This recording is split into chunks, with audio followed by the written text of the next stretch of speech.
সবার প্রিয় খাবার ডিম, তাই সে যেভাবেই রান্না হোক না কেন খেতে সবারই পছন্দ এই ডিম রান্না। কড়াই অল্প পানি দিয়ে হালকা গরম করে দুটো ডিম আমি ভালোভাবে সিদ্ধ করে নিয়েছি। ডিমগুলো সিদ্ধ করে আমি খোলা ছাড়িয়ে নিয়েছি, হাতের সাহায্যে ভালো করে ভেঙে নেব সিদ্ধ করা ডিমগুলো আমার ভালোভাবে ভেঙে নিয়েছি। নিয়ে আমি এরপরে উনুনের ওপরে একটি কড়াই বসিয়ে দিয়ে দেবো পরিমাণ মতো সরিষার তেল। সরিষার তেলটা গরম হওয়া পর্যন্ত আমি অপেক্ষা করব।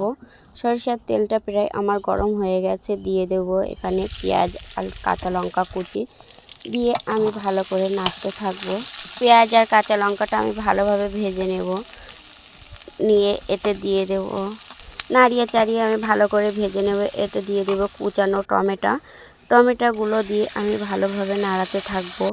টমেটোগুলো দিয়ে আমি আবার একটু নাড়িয়ে চাড়িয়ে নেব, দিয়ে দেব এতে লবণ আর হলুদের গুঁড়া দিয়ে আমি আবার একটু ভালোভাবে নেড়ে চেড়ে এইগুলো ভাজা ভাজা মতো অপেক্ষা করব। এইগুলো আমার ভাজা হয়ে গেছে প্রায়। এই পর্যায়ে দিয়ে দেব আমি সিদ্ধ করে ভেঙে রাখা সেই ডিমগুলোর মিশ্রণ।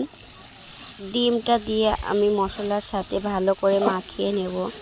প্রায় আমার হয়ে গেছে মাখানো। এই রান্নাটা খুবই সহজ, তোমরা একদিন রান্না করে দেখবে, খেতেও খুবই ভালো লাগে। আমার রান্নাটা হয়ে গেছে। সত্যি এরকম রান্না হলে তো আর কিছুই লাগে না, এক থালা ভাত নিমেষেই উঠে যাবে।